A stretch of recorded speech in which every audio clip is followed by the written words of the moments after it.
Amen?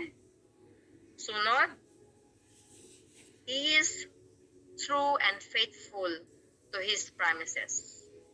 Meron po ba dito na makapagsasabi na, Sis Lay, di naman tinupad ng Panginoon yung promise niya sa akin? Baka hindi yun yung kalooban ng Panginoon para sa iyo, kapatid. Kaya ganun.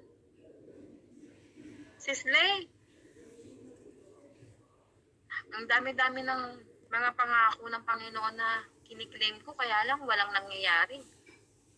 Kapatid, you might have like a changed heart, a changed attitude on how are you going to face kung ano ba yung promises na kiniklaim mo sa ating Panginoon.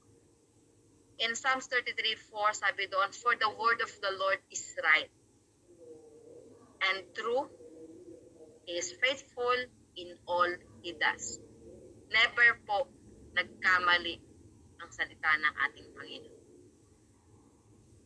And He is always true to His promises according to His will. According to His will. Ano na ba yung pangako ng Panginoon sa iyo sa gabing ito? Maaring masaganang buhay, maaring magandang relasyon sa pamilya, maaring restoration ng mga broken relationships, maaring healing, maaring physical healing, pwede rin namang inner healing. Ano ba yung mga pangako ng Panginoon na sa ngayon gusto mong makamit? Kapatid, have faith and it will be given to you. Amen? And yung ating huli, because God will direct us.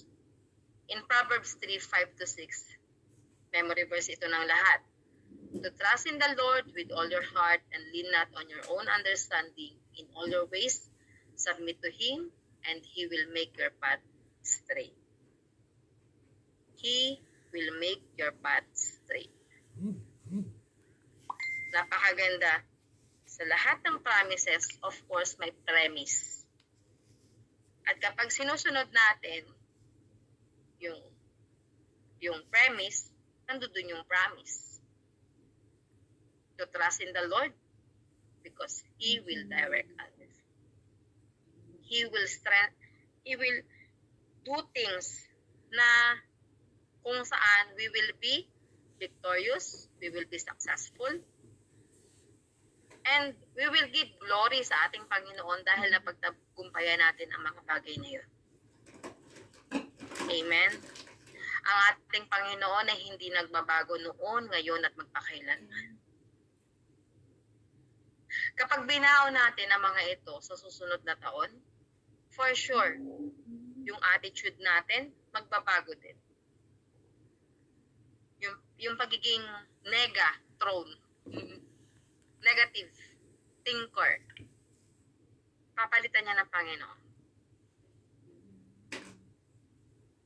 Basta, magpapasakop tayo sa Kanya. Iwan na natin sa 2023 yung pagiging stubborn heart. Yung akala natin yung mga anak lang natin yung matigas yung ulo. Tayo din pala. Iwan na natin sa 2023 yung hardened heart. Na I, me, and myself. Ako. Wala nang iba.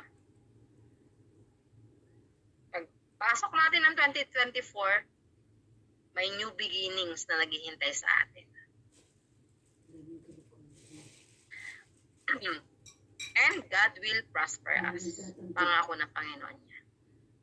In Jeremiah 29:11, for I know the plans I have for you, declares the Lord, plans to prosper you and not to harm you. Plans to give you hope in the future.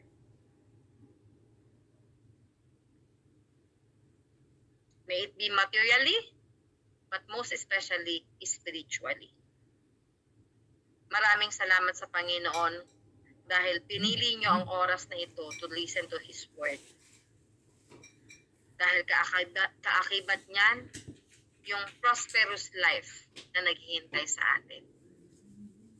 Because noon pa man, hindi pa man tayo pinapanganak.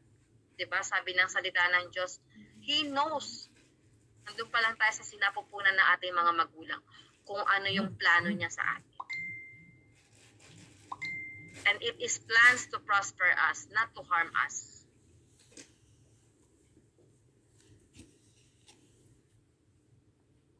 Sa atin pong conclusion, when should we trust the Lord? Kailan ba natin dapat pagkatiwalaan ng ating Panginoon? Kailan? At all times. Sa lahat ng pagkakataon. Hindi lamang kapag may blessing tayong natatanggap, hindi lang kapag maayos ang buhay natin, hindi lang kapag yung palagay natin na aayon sa kagustuhan natin yung nangyayari. But sabi niya dito, at all times. In Jeremiah chapter 17 verse 5 to 8, this is what the Lord says, Cursed is the one who trusts in man, who draws his strength from mere flesh and whose heart turns away from the Lord. That person will be like a bush in the wastelands. They will not see prosperity when it comes. Dahil they will dwell in the partial places of the desert in a salt land where no one lives. But blessed, I think verse 7, blessed is the one who trusts in the Lord, whose confidence is in Him. They will be like a tree planted by the water that sends out its roots by the stream. It does not fear when heat comes. Its leaves are always green. It has no worries in a year of drought and never fails to bear fruit. Yan po ay pangako ng ating Panginoon.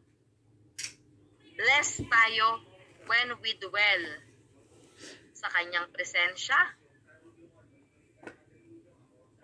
Kapag nagpapasakop tayo sa Kanyang kapangyarihan, we will be blessed.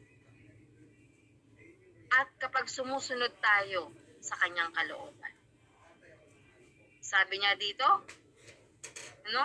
they will be like tree planted by the water that sends out its roots by the stream and it does not fear when heat comes because its leaves are always green. Dahil nandun tayo sa presensya ng Panginoon. It has no worries in a year of drought. Yung tagtuyot, hindi mo iisipin, hindi mo aalalahanin, hindi ka mamumroblema dahil alam natin na tayo ay lumalakad sa presensya ng ating Panginoon. Trusting God is the fruit of our faith. Kapag may tiwala ka sa Panginoon, dahil yun sa iyong pananampalataya. And the only difference between a good day and a bad day is your attitude. Ulitin ko, ang pagkakaiba daw ng isang may magandang araw at isang may hindi masyadong magandang araw, bad day, ay yung attitude mo kung paano mo hinarap ang araw na yun. Kung ikaw ba ay positive, of course, you will end your day positively. Pero kung ikaw ay pagmulat pa lang ng mata mo, nakalimutan mo ng manalangin, nagsalita ka na ng mga negatibo, inisip mo na lahat ng mga hindi magagandang bagay, then, because of your attitude, may bad day ka. In 1 Thessalonians chapter 5, verse 18, sabi niya doon, give thanks in all circumstances. Hindi naman sinabi dito na give thanks whenever you are in a good mood. Whenever you have a good day, give thanks to the Lord. Hindi, in all circumstances. For this is God's will for you in Christ Jesus. May problema, walang problema, give thanks to the Lord. May pinagdaraanan, walang pinagdaraanan, give thanks to the Lord.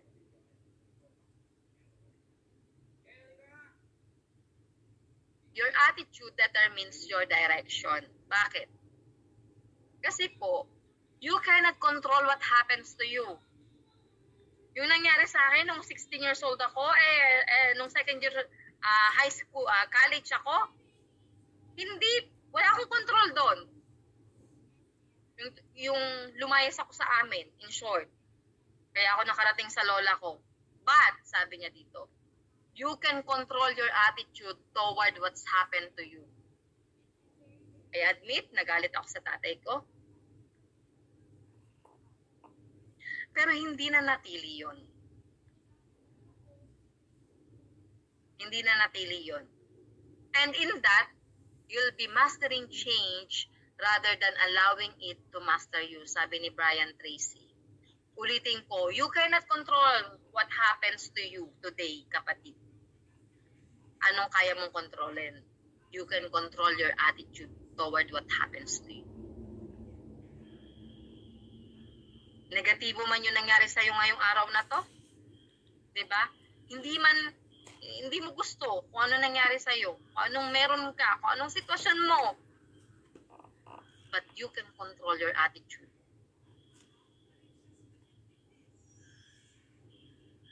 Kung isa sa puso at isa sa isip mo ay puro negatibong mga bagay, of course, diba? Negative things will happen to you. A bad attitude is like a flat tire. You can't go anywhere until you change it. Diba kapag flat yung gulong ng sasakyan, hindi makatakbo kahit anong ganda niyan. Pero kapag pinalitan mo yan ng panibagong tire, nagpalit ka ng attitude mo towards your work, your relationship, the things that are happening around you, doon, magkakaroon ka ng direction dahil kasama mo ang Panginoon, haharapin yan. When you acknowledge our Lord to be with you always, He will be with you always. Life will never go wrong when we are in the presence of our Lord. Tatandaan po natin yan. Maraming mga bagay na nangyayari sa atin na wala tayong control. Pero ang may control tayo, anong ugali mo? Anong character mo? Anong attitude mo sa pagharap sa mga bagay na dumaraan sa buhay mo?